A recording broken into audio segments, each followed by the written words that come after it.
大家好，我是思思姐家的小青，今天给大家带来甜软小背心。本教程电子图解可在微信小程序搜索“趣之社”进入查看。背心分为主体和装饰两大部分。这里背心有小兔和小熊两种图案，主体的编织方法相同，只是部分装饰位置稍有不同。先来编织主体，完成后制作和安装装饰。同时，背心有多个尺码，制作方法相同，只是部分位置的针数和函数略有不同。往下我以其中一个尺码为例进行展示和讲解，所有尺码遇到不同之处时会单独说明。先来编织主体，由前片、后片、缝合、领子及纽扣组成。先分别完成前后片的编织，然后将两个织片对应区缝合起来，接着挑领口区域编织领子，最后在肩部和领子对应位置安装纽扣。先来编织前片，分为身体、胸片和领肩三个区域。开始先编织身体，采用特殊长尾起针的方法，起针后临反编织形成弧度。之后编织大平针花样，期间需要编织嵌花。开始先来认识一下图解，这里图解是这样的格子形式，图中的一个格子表示一针，对应编织时的一个线圈。并针的位置，无论是几针并作一针，图解上都是占一个格子。空白的区域没有针，表示不需要编织。这里数每行针数时，就数格子的数量，然后与半针上的数量对应。图解侧边的数字表示行数，图中单数行表示在正面编织，图解从右往左观看。双数行在反面编织，图解从左往右观看，并且反面要编织与图解相反的针法。这里用到的针法，图解都会进行相应标注，我就不一一举例说明了。下面请看我演示具体的编织方法。为了方便观看，这里我用一根棉线进行演示，颜色随机，具体的线材、配色以及针的型号可参考对应产品的详情页和纸质图解。首先来起针，为特殊右手长尾起针。开始先参考图纸留出对应长度的线，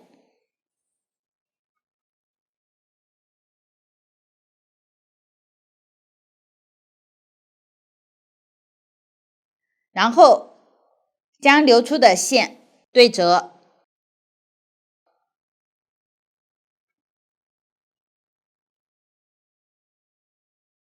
形成双股。之后在双股线尾打一个活结，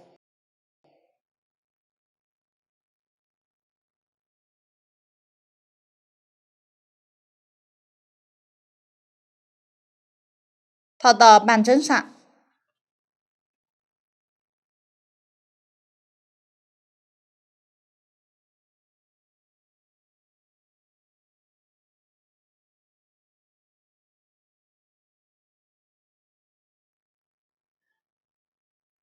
往下将双股的线放在靠近自己的一侧，另一侧是一根线。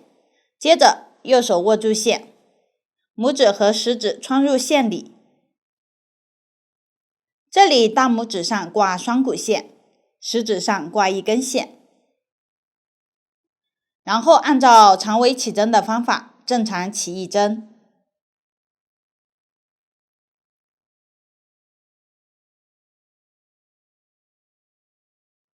然后变换大拇指绕线方式起一针。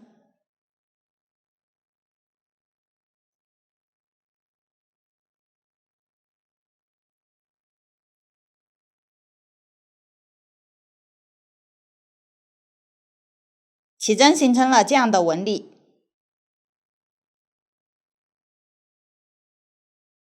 往下继续，正常起一针，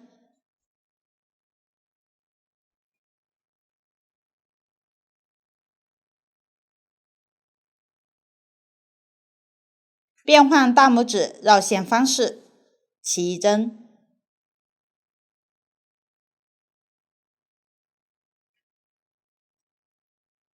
往后就交替这样起针，一直起完需要的针数。注意，活结的线圈为第一针，并且只有这里是2个线圈为一针，之后1个线圈为一针。此时相当于起完了5针，继续往下起针。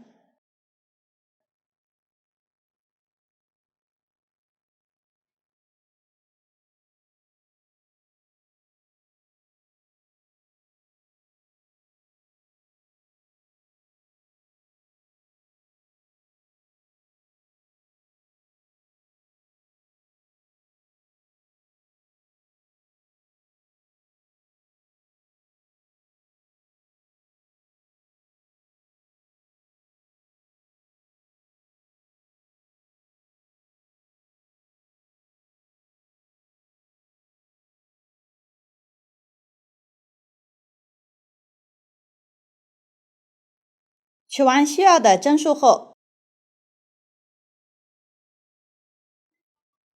此时特殊右手长尾起针就完成了。往下开始编织第一行，全部编织下针。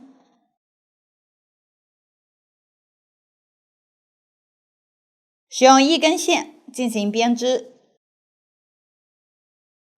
双股的线头如果剩余较长，预留10厘米左右剪断即可。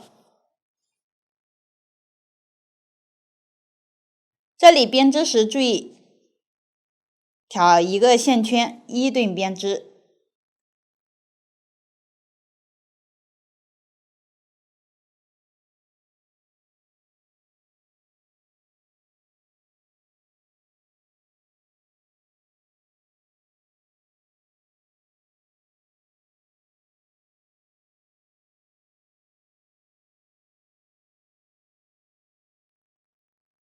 最后是活结的线圈，这里挑起2根线，直接织一针下针。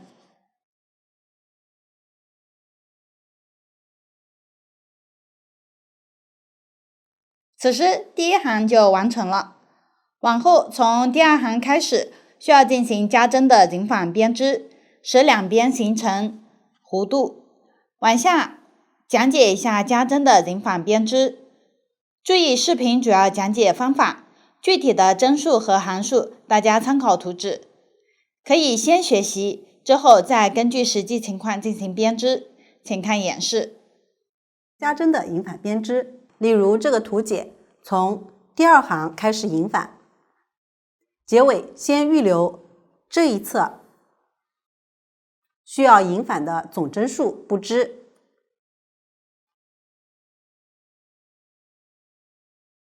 我已经织好了第2行，第3行开头织有结的划针，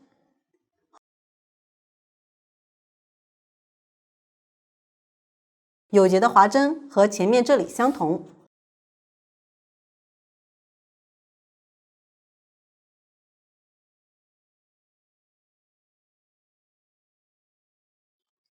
然后要预留这一侧需要引纺的总针数不织。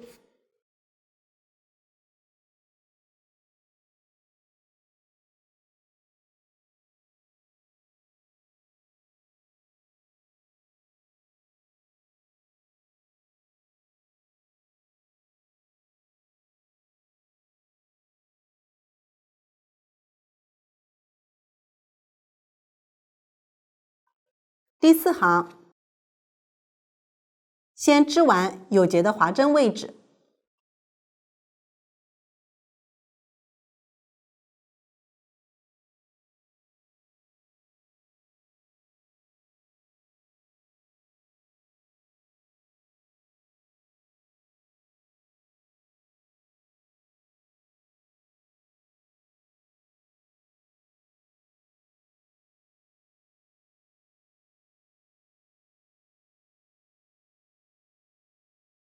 然后多织对应的针数，我这里多织5针。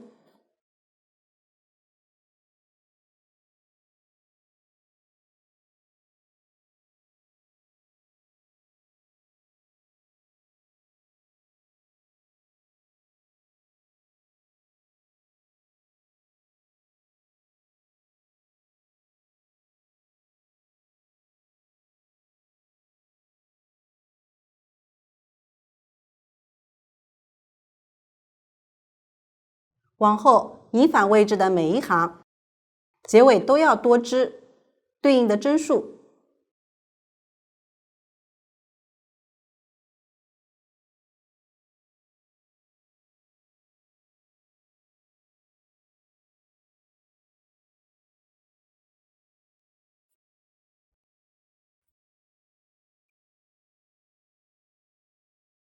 也就是织完有节的划针位之后，再多织对应的针数。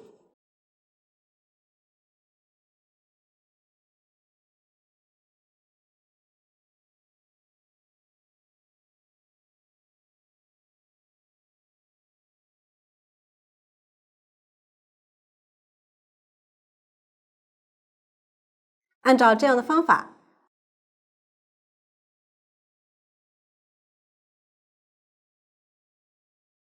将这里的11行织完。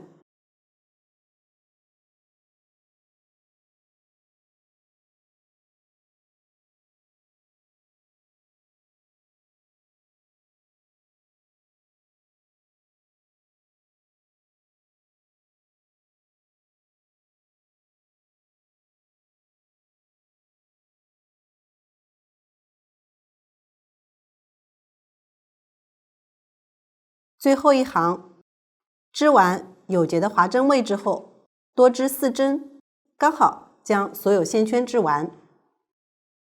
完成加针引返区域后，往下编织几行大平针，也就是在正面时编织下针，反面织与图解相反的针法则织上针。大家参考图纸，一直织到需要编织嵌花的一行位置。到了需要编织嵌花的一行位置，往下我提供一个编织嵌花的方法供大家参考。同样，视频主要演示方法，具体的线材和图案大家对照图纸，可以先学习，之后再根据实际情况进行编织。请看演示。首先用原来的这根主丝线正常编织，一直织到嵌花区域的前一针。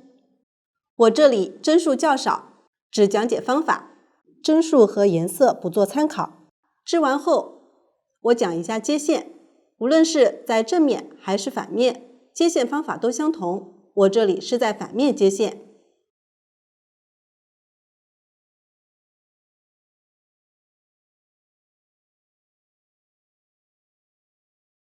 将新线与原线打一个结，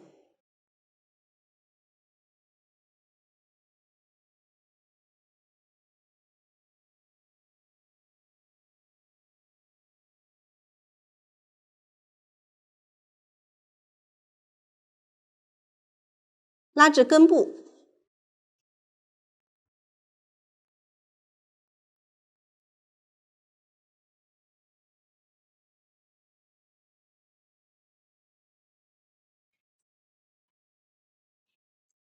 这样就接好线了。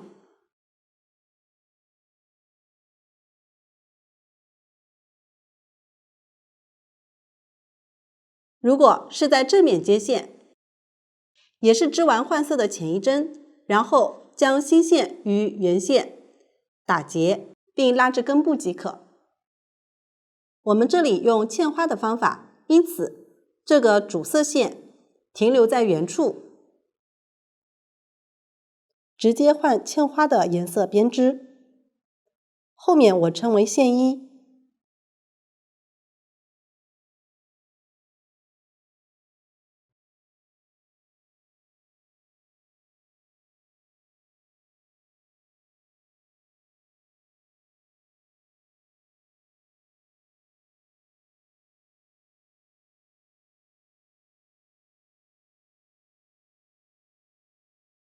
织完后，这里需要继续接主色线。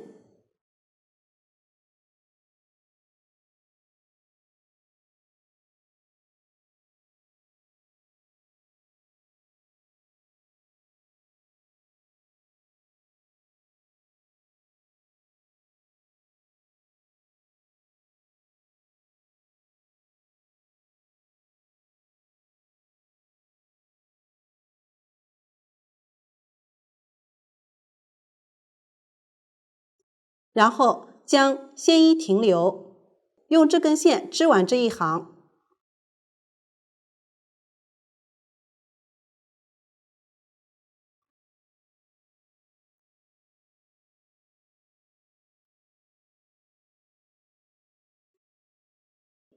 并继续织完下一行开头的针数。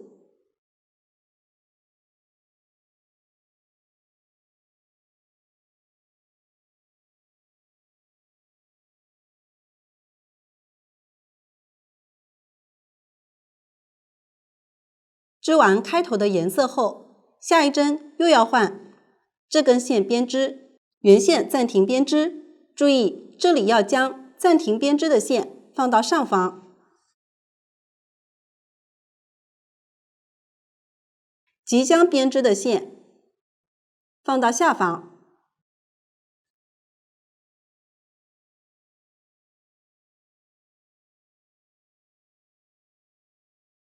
也就是将两根线交叉一下，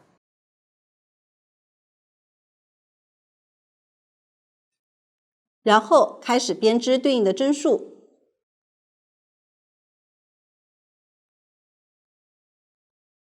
我们织一针后，看一下背面，暂停编织的线就被压在了下方。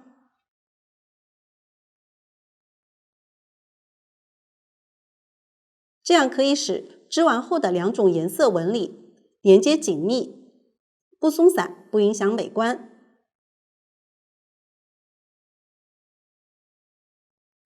这里拉过来的线不要拉太紧，松紧适度。继续往下编织。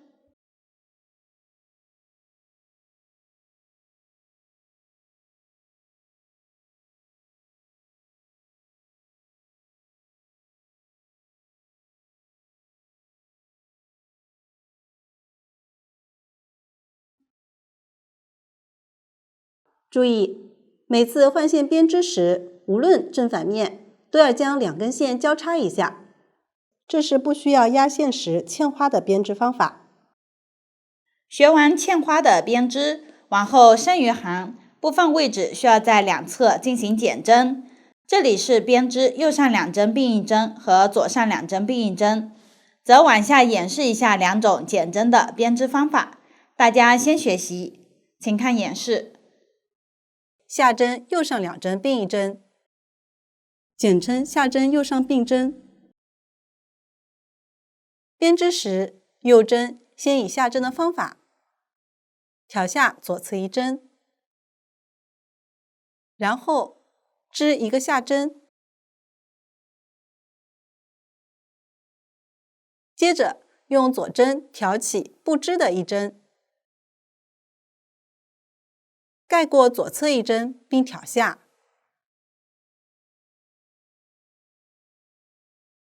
下针右上并针就完成了。可以发现，右侧线圈在左侧线圈的上方。先学习下针左上两针并一针，简称下针左上并针。编织时，右针从左往右同时穿过这两个线圈，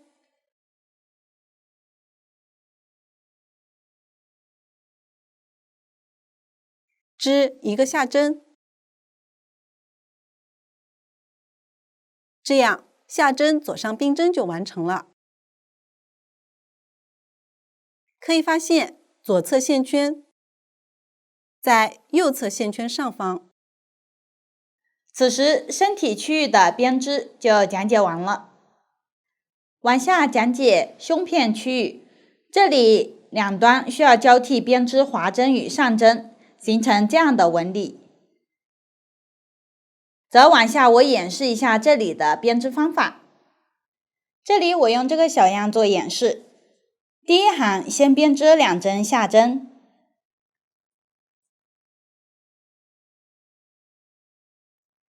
然后交替织1针上针和1针下针，重复3次。注意，不同尺码重复次数不同，具体对照各自的图纸。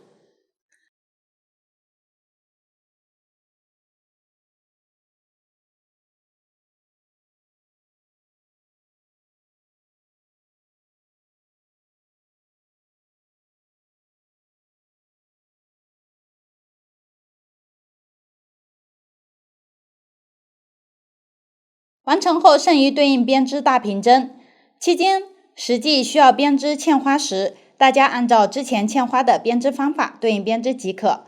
我小样这里就不演示嵌花了。往下参考图纸织完剩余部分。注意最后几针的位置织法与开始位置对称。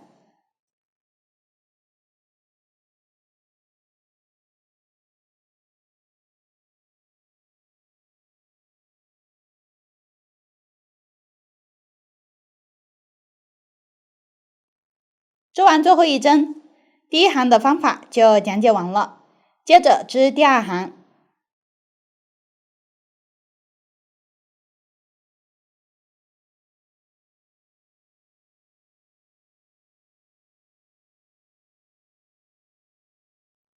开始先编织2针滑针，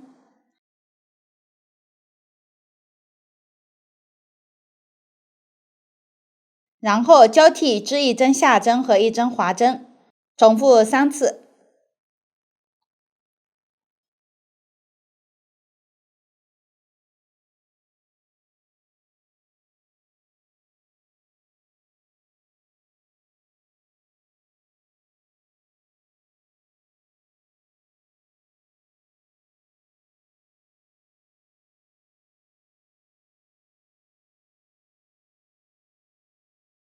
剩余对应编织大平针，我再强调一次，小样这里不编织嵌花，大家实际要对照图纸编织嵌花。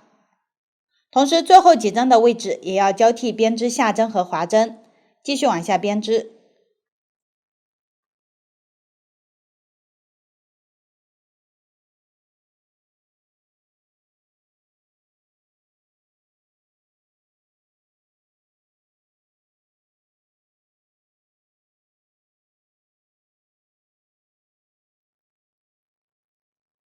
织完最后一针，第二行的方法就讲解完了。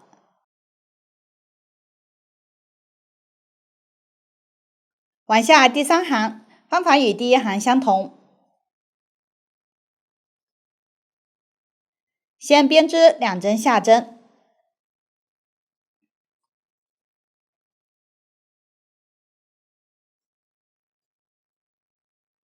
然后交替织1针上针和1针下针，重复3次。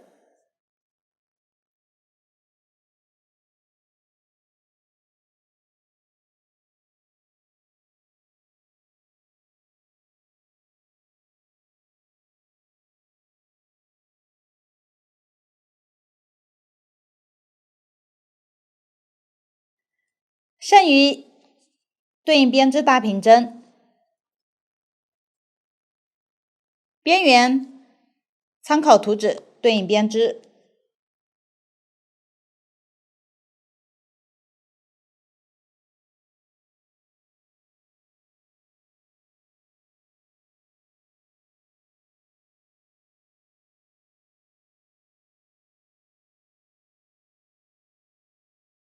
织完最后一针，第3行的方法就讲解完了。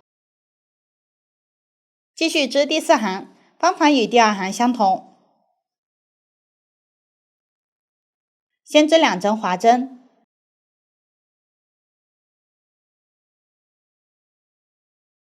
然后交替编织下针和滑针。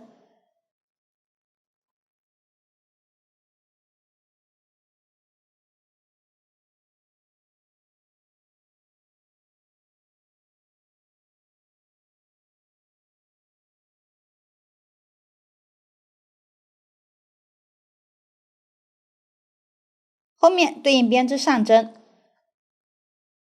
边缘的几针位置对照图纸进行编织。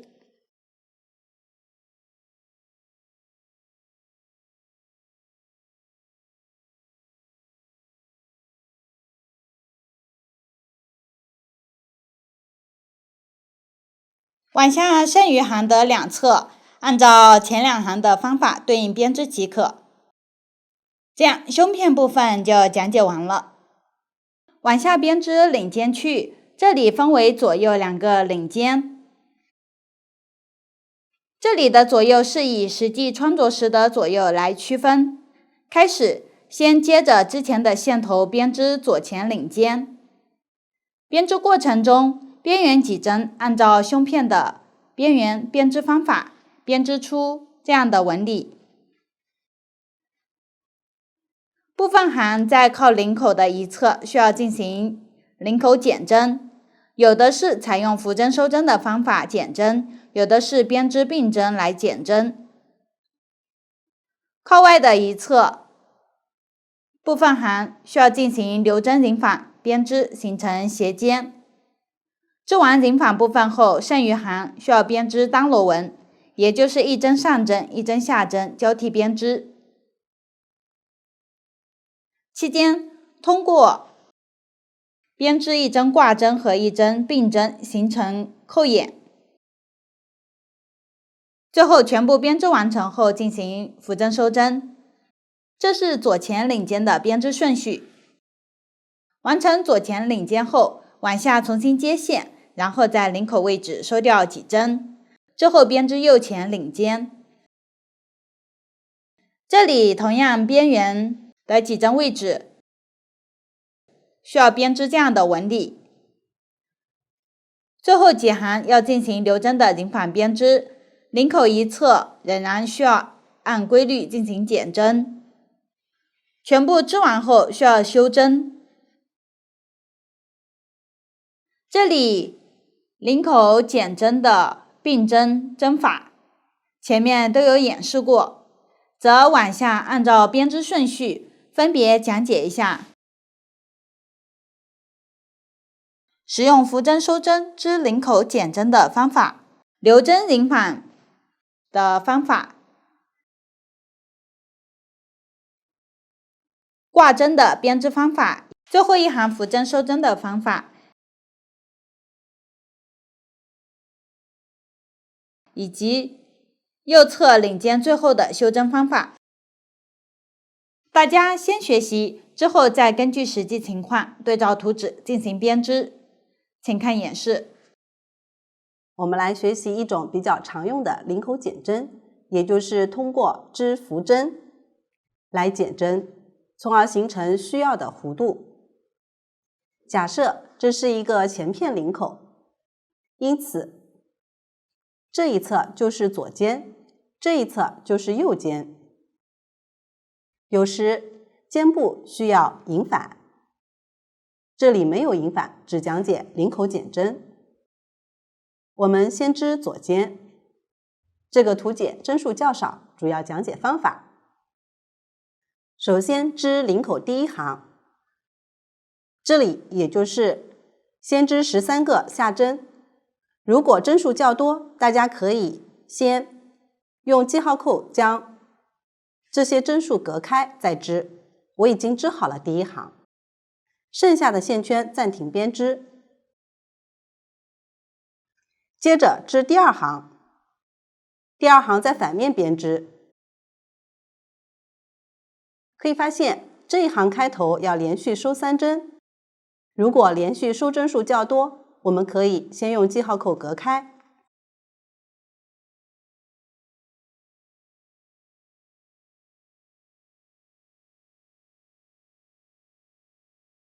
开始收针，可以先织一个滑针，再织一个上针。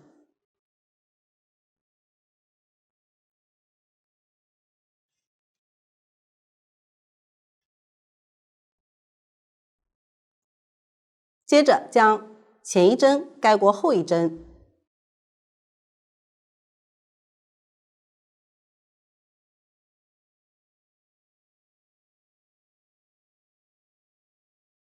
这样就收掉了一针。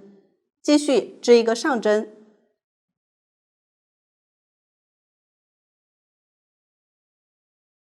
再收一针，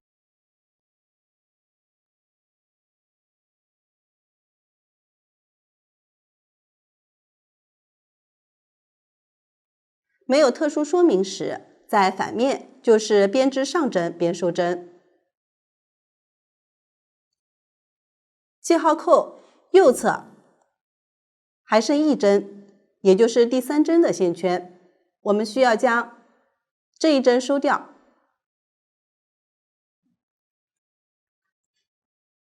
因此要再织一针并收针。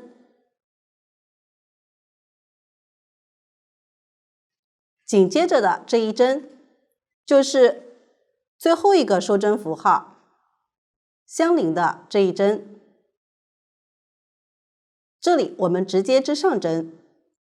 注意，由于不同花样的针法可能不同，这一针要对照图纸编织。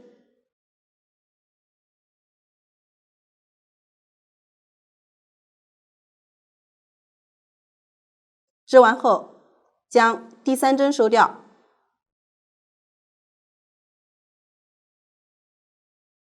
这样图解上的3针就收掉了。继续对照图纸编织，注意紧接着应该从收针符号旁边第2针开始编织。编织前，这个线圈稍微拉紧，防止有明显的动眼。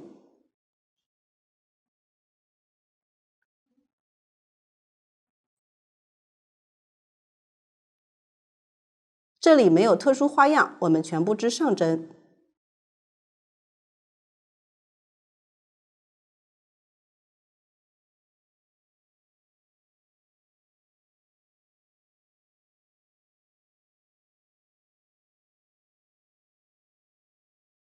现在第2行就讲完了，接着织第3行，对照图解，全部织下针即可。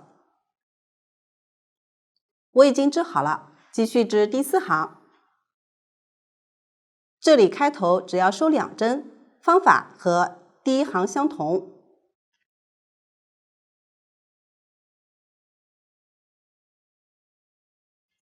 先织一个划针，再织一个上针，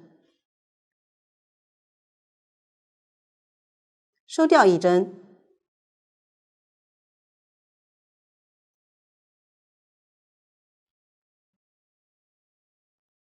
继续织一个上针，收掉一针，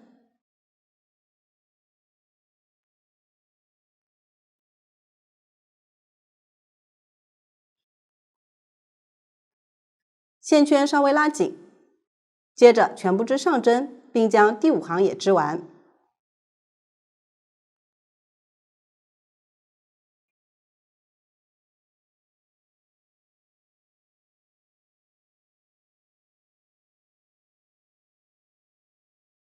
现在我已经织好了第5行，继续织第6行。这一行开头只要收一针，方法和第1行收第1针相同。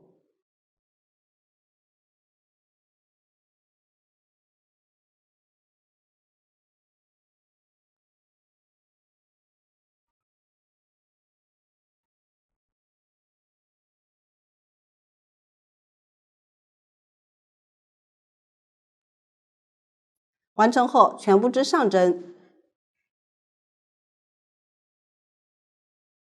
剩下的第7行和第9行都是全部织下针，第8行和第6行相同，开头收一针，第10行不需要收针，正常织上针。现在我已经织好了这10行，最后应该是剩下6针。接着织右肩，编织前我们需要先在中间收掉9针，可以用记号扣隔开。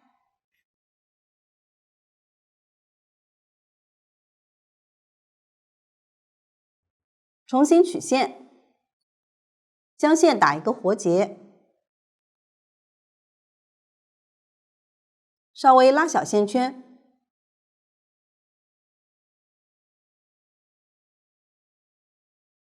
先织2个下针，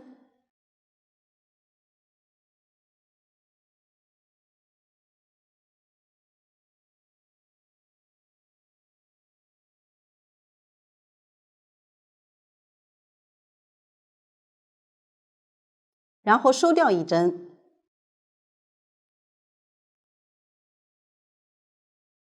再织1个下针，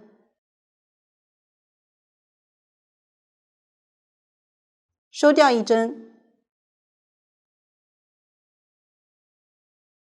没有特殊说明时，在正面就是边织下针边收针，继续将剩下的几针收掉。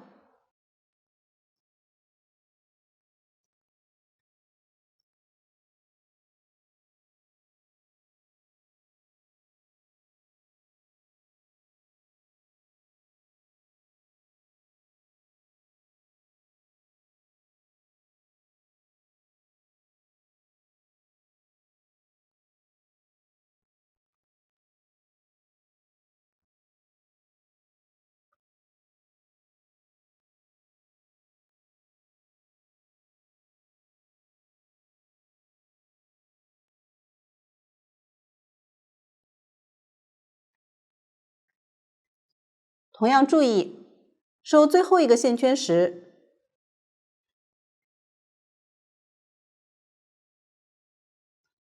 织的这1针就是这个收针符号左侧第1针，要对照图纸编织相应针法。我们这里继续织下针并收针。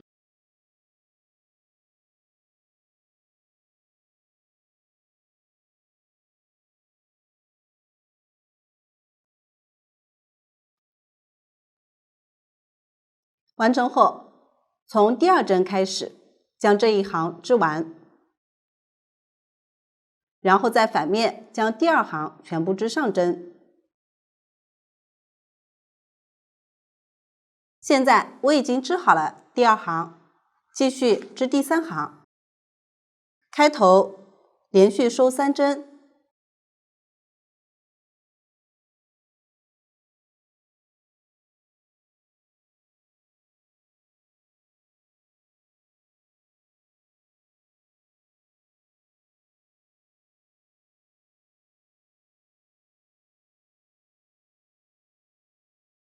可以先织一个滑针和一个下针，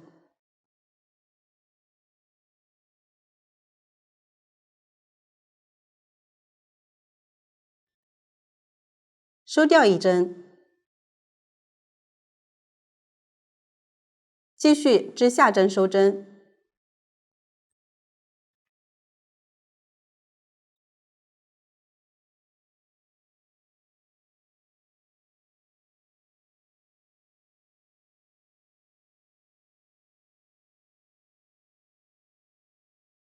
现在3针就收好了，继续将第3行织完，并织完第4行。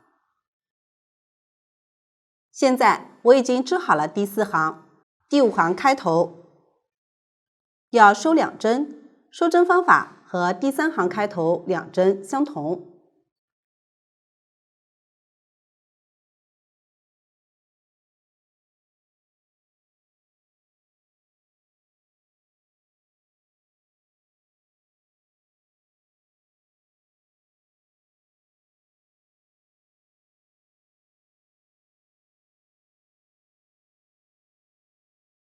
往后第7行和第9行开头都是收1针，收针方法和第3行收第1针相同。我继续将右肩剩下的部分织完。现在我已经织好了右肩，这里也应该剩下6针。这样这种零口减针的方法就讲完了。留针的引反编织，例如我这里第一行这一侧引反5针，也就是前面正常编织，剩下5针时就不织了。我这里织好了第一行，翻面，继续织第二行。第二行开头织有节的划针，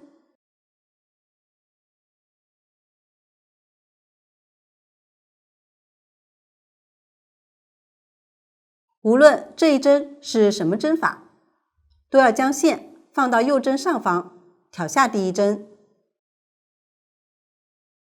然后拉紧线。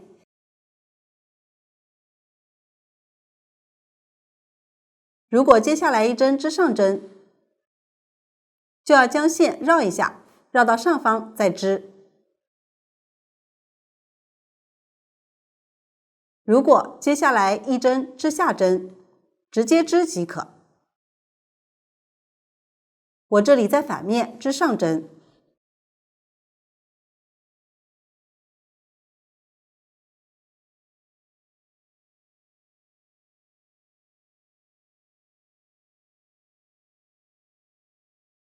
可以发现第二行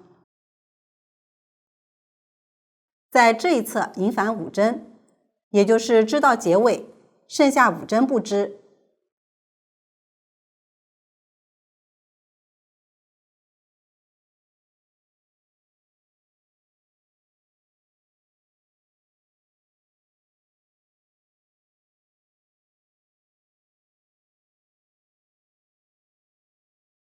完成后翻面，继续织第3行，开头织有节的划针，也就是以上针方式挑下，拉紧线。如果下一针织上针，就将线再绕一下，绕到上方再织。如果下一针织下针，直接编织即可。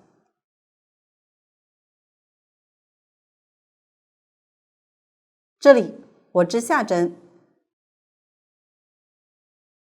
有时候每一段引反的针数都相同，有时候会因为花样等原因，引反针数不同，具体需要根据图解来编织。可以发现，这里第3行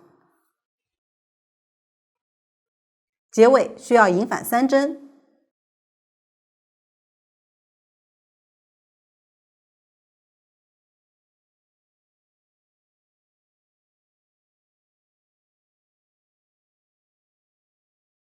注意，这里有节的划针算1针，也就是要将这3针不织。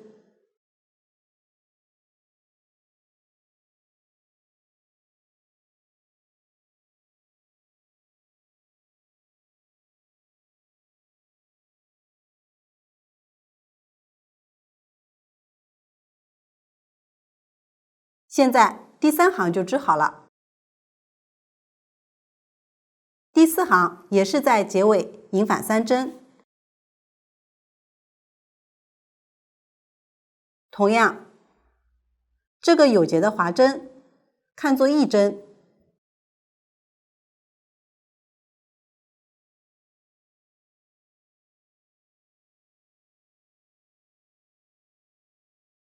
每次引反后，开头的这一针都要织有节的划针。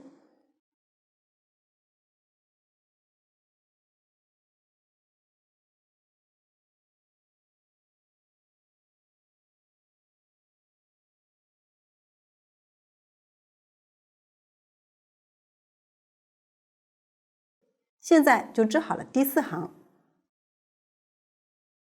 有的时候引反的同时还要在中间挖领口，大家实际可以对照图解编织。我继续将这个图解中需要引反的行数织完。现在我已经织好了，引反完成后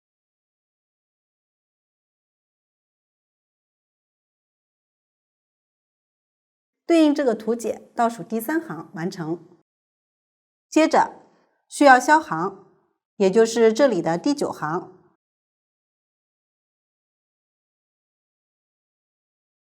先将这一侧消行。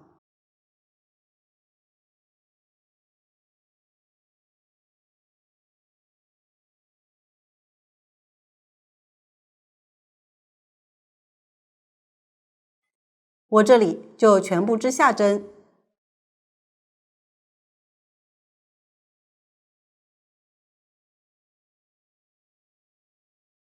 遇到有结的划针，当做一针织下针即可。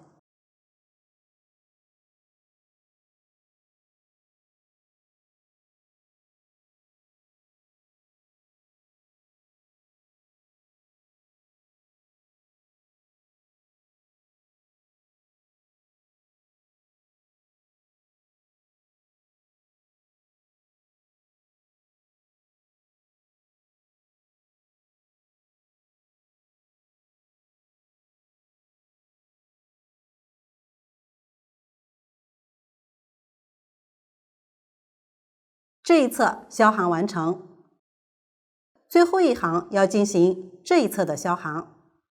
我这里就是在反面全部织上针，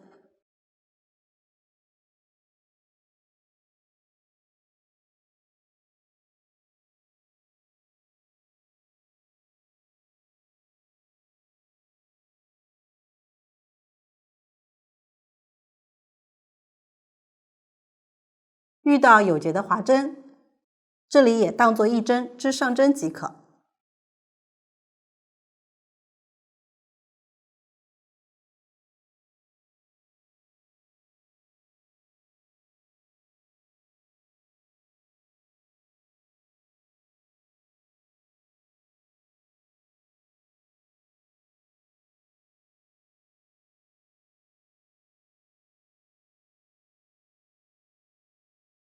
这个就是留针的引反编织。如果挂针的左右都是织下针，织好一个下针后，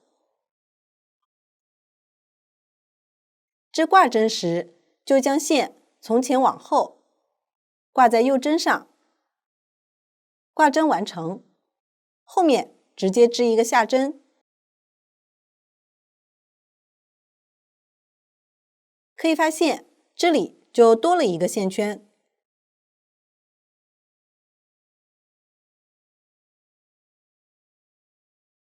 就是挂针对应的线圈，边织下针边收针。一般织完大平针后，在正面可以用这种方法。这种情况收针时，先织2个下针，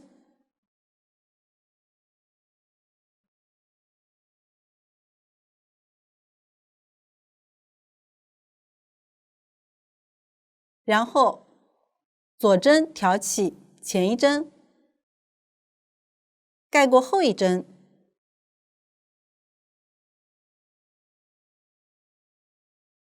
这样就收好了一针。继续织一个下针，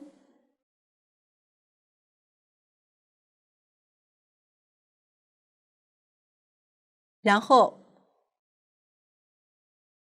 左针挑起前一针，盖过后一针，这样就又收好了一针。我继续将它们收完，每次都是织下针进行收针。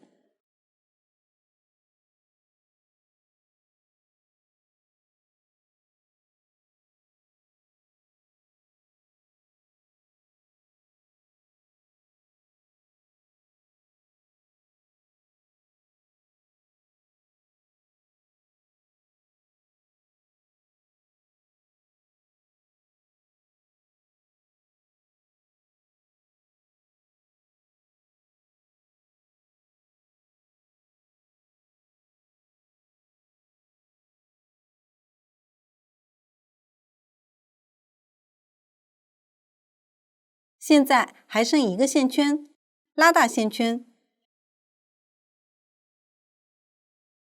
然后预留线头断线，线头长度根据织物的具体情况而定。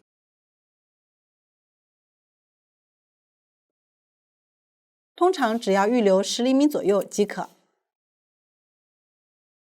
将线头从线圈中穿过，拉紧。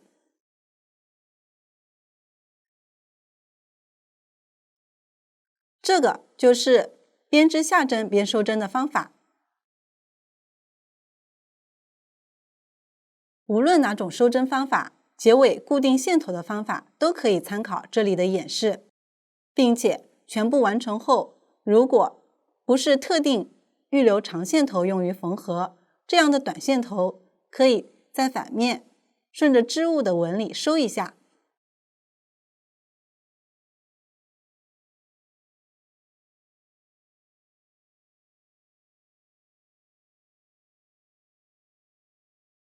尽量不要影响正面纹理。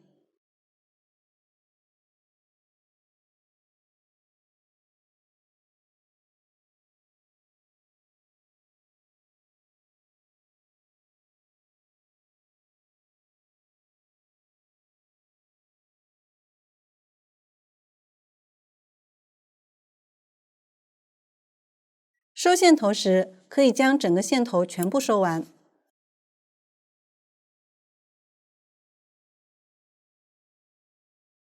接着我演示一下修针的方法。一侧织完后，将线圈转移到单独的棒针或环形针上，也可以用线穿起来。后面编织时，再将其穿到棒针上，从右往左穿线。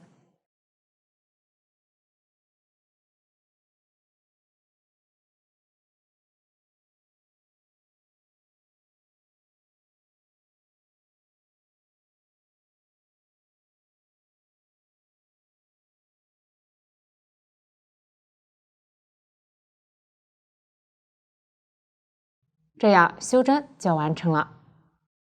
此时领尖区域的编织就讲解完了，同时整个前片的编织就全部讲解完了。